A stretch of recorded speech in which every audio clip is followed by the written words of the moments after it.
All right, here we go. Hi, my name is Anila Idnani and I pull out my hair. So, hair pulling is a body focused repetitive behavior, BFRB for short, and hair pulling is also medically known as trichotillomania. My hair pulling started in my tweens. I really don't remember exactly when, but I'm going to guess around 10, 12 years old. It was around puberty.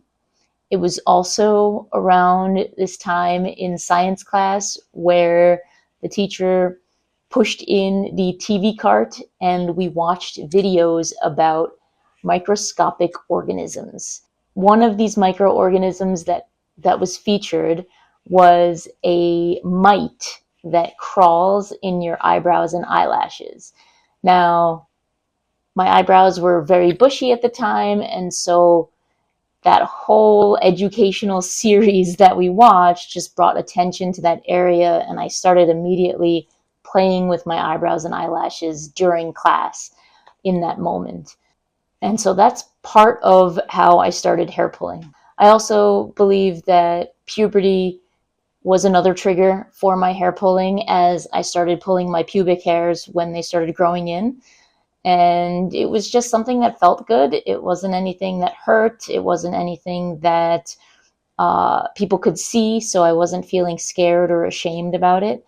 But with my eyebrows and my eyelashes, I was starting to feel self-conscious, and that's where a lot of the shame came in for this condition for me, that I thought I was alone and weird and making myself ugly for playing with my hair and pulling it out. And so I decided that I didn't want to tell anyone because I didn't want anyone to think that I was weird or gross or wrong, or just, I didn't want anyone to feel bad for me or to think that I was a problem because I had this problem.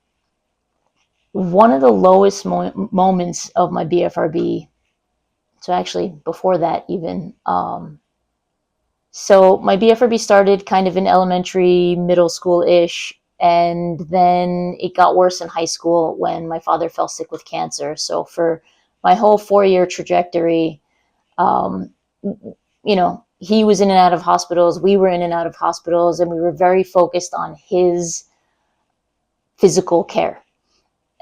We didn't have the language, the knowledge, the understanding of what his sickness was doing to all of our minds in that time period. So we were very focused on that physical care, trying to get him healthy, trying to,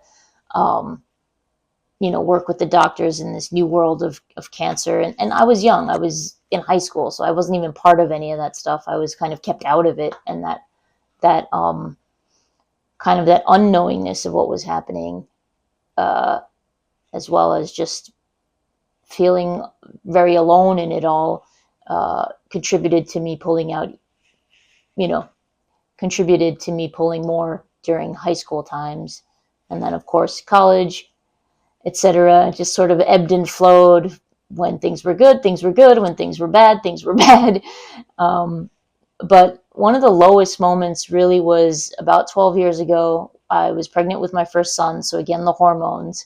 And I could not control the hair pulling. I used to have a decent enough handle on a little bit from here, a little bit from there, and cover it up with black eye pencil. But there was a late night pull session during my pregnancy, so the hormones coupled with the work stress that I was under, and I had pulled out an entire eyebrow. And I didn't know that I had done that. I just woke up the next morning, looked in the mirror, and was like, oh crap, like, what did I do? Like, this is probably one of the first times that that's ever happened. And I just leaped out of bed. Like, normally I'm like, snooze, hit the snooze, 10 more minutes. But I leaped out of bed because I didn't want to get caught. I didn't want my husband to see me. And so I ran to the bathroom, and boom, my husband's coming out of the shower, out of the bathroom. And he looks at me and he squints and he's like, Anila, where are your eyebrows? And so, that was the moment where I shared my trichotillomania secret with him. prior to that, I had shared with only two other people, both of whom were good friends from high school, because I was just seeking their support and their help. And neither one of them really shamed me for it. In fact, one of them was like, "Oh, I think someone else we know has this," and uh, they both met me with like a little mix of like confusion, but support, and it wasn't anything we talked about much after those initial conversations. So letting my husband in was like the first time where I was for so long, I was so afraid of what people will say, what people will think, how people will treat me if they know that I engage in this behavior. But, he met me with love and compassion and curiosity. And so we started researching, we started trying to understand it. And I explained to him that my hair pulling, there are times when I know, quote unquote, know it's happening, where I'm going and getting up and getting my tweezers and sitting in the mirror and pull, pull, pull. But then there's a lot of times where it's very trance-like, very subconscious, where I'm working or I'm reading, or I'm just watching TV and I'm just pulling, pulling, pulling. And so, once he was paying attention. He could see it happening before I could. And so we're sitting on the couch one day and I'm pulling and he gently grabbed my hand, and that was this aha moment of, oh, I wish I just had something that notified me. And I literally wrapped my fingers around my wrist so that I could wear something. Like, could we build something? I started asking him, and it didn't exist. So we did it. We found the right team, John and Kirk. We started HabitAware, and we've been helping people ever since with this idea of the awareness to summon the strength to choose love. That idea of that vibration, when it signals me, I can pause, notice what's happening, and learn to replace the behavior with something healthy. And so that's the framework, and that's the work that we get to do at HabitAware to help people take control. And that is how I got involved in the BFRB community. I was involved before HabitAware, finding the online support groups and stuff, and being in there to give and get support. And then as this work started happening with HabitAware, it was awesome because we took these janky prototypes to a conference and people were so excited. And the coolest part was the treatment professionals, because they would come up to us and say, we've been waiting for this, meaning that it wasn't necessarily our idea. I mean, yes, it was, but it wasn't necessarily only our idea. So there were scientists and researchers and psychologists that were thinking about and even building something like what we built, but we came to find out that those leaders had recently passed away. And so to me, I thought it was really interesting how this seed was planted. This idea was planted long before I even had hair pulling disorder. And yet here we are as the ones that were able to again come up with the idea in a form that was workable for other people, that was usable for other people. And technology was also, sped up to the point where it was possible to get this tiny thing on our wrist. So it's been a really exciting journey to support the BFRB community in this way. And even through the work that we do at BFRB Changemakers nonprofit, which I started in 2023 to help the community reduce the shame, reduce these behaviors, to improve access to care through professional trainings, and to raise awareness and fully support the community so that they can enjoy life. So one of the most challenging things in regards to starting HabitAware and to taking that idea of, I wish I just had something that notified me, and making it a reality, was sharing my trichotillomania secret with other people. And it was quite obvious that we were working on and experimenting with something. So this is what I used to wear to test out the device, the prototype, in my advertising agency where I worked and in the co-working space where I worked. And so it was very like flat out, could not hide it. So people would come up to me and say, "What is that?" And I would tell them. And I would use that as a way to slowly chip away at the shame, because to me, it was the secret.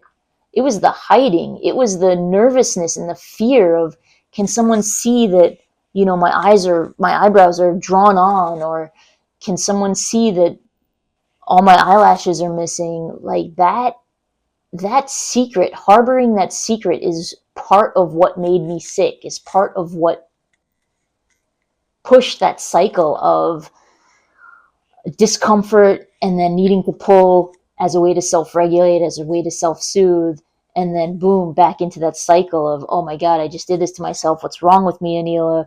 Why do I keep doing this? Like getting mad at myself, and then again, not feeling good. So then pulling to feel good again. It's so counterintuitive and counterproductive, but that's just how the brain works sometimes.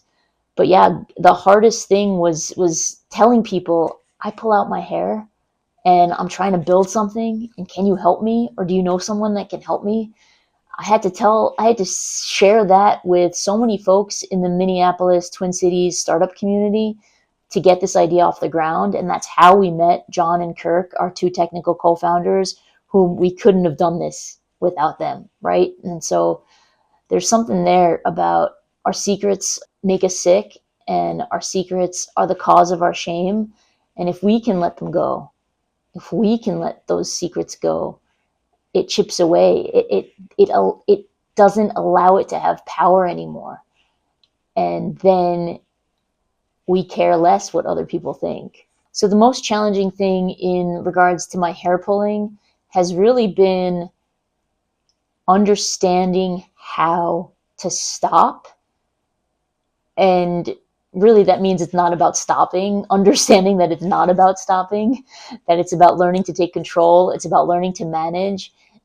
And then the second part of the challenge of that is, how does one manage? And that system, that personal plan, is going to be individual and different for everyone. So for me, it really has become a whole self journey of changing my diet, making sure I'm sleeping on time so that I'm not exhausted, which was a huge trigger for me.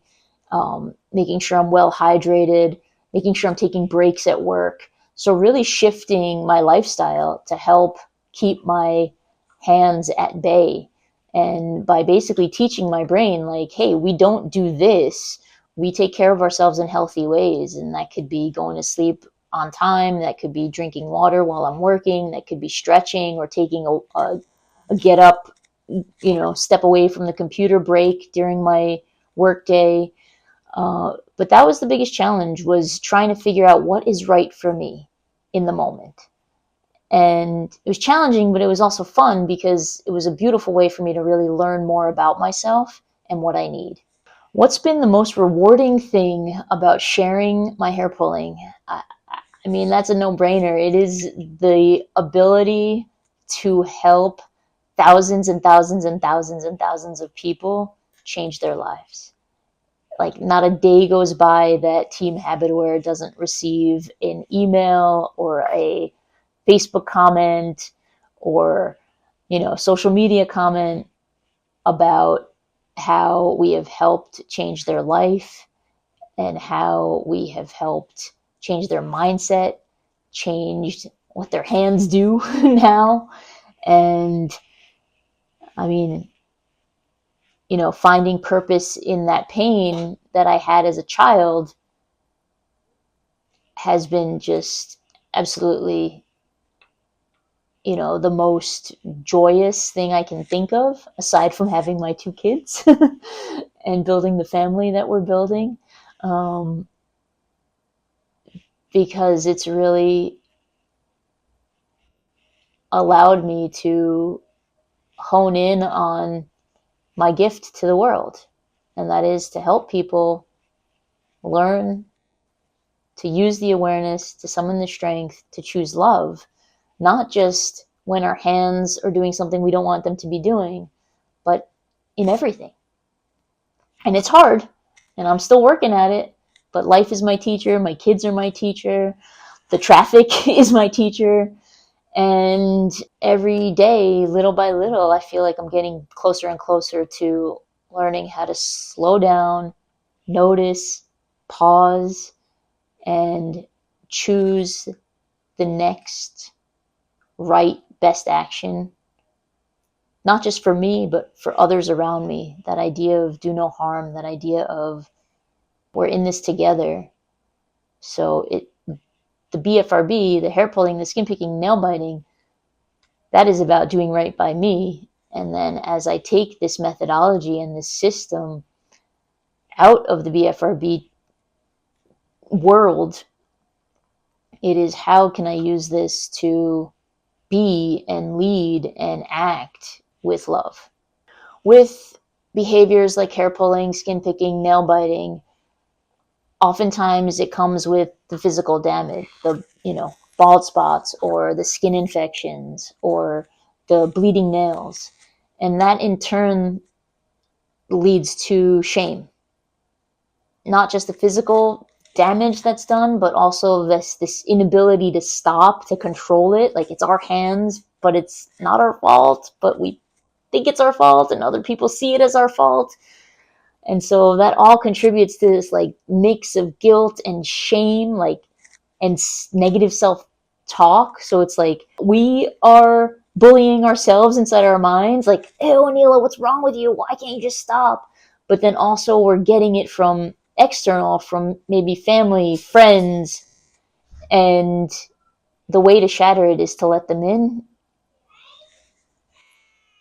and to be met with love.